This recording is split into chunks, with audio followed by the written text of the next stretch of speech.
concert ko that after Martin Rivera, Paulo Ortiz naman. Ito, Martin, habang inahanda po ang Paulo. Martin. So, tomorrow po abangan nyo kasi dalawang big singers yan.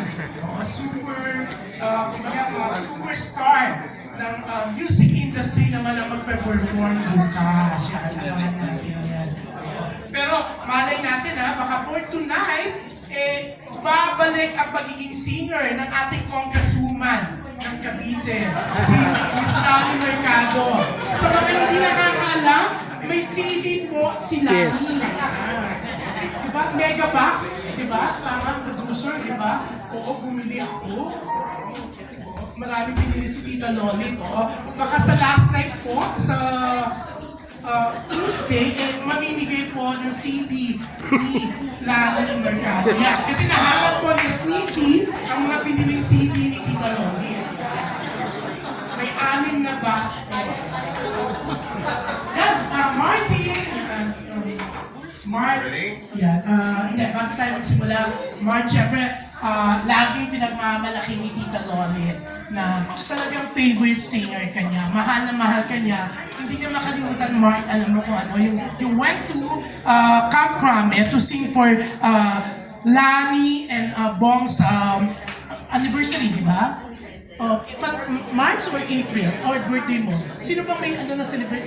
Oo, yan. Pero yun, kaya mahal na mahal po ni Tita Lolit si Martin at bumili siya. Totoo, eto this time totoo. Bumili siya na napakaraming CD ni Martin.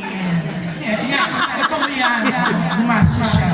Pero, so, Mark, abang hindi ko nag-start, batiin mo muna sila.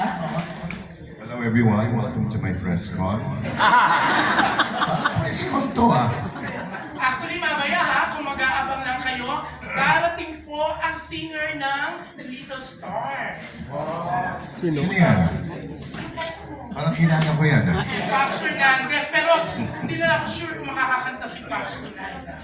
Pero abangan nyo, darating siya, kakanta siya. Pero yung mga pupunta ko ng Cebu, yan. Nag-plug ako. Sa 19, may show si Pops and Martin.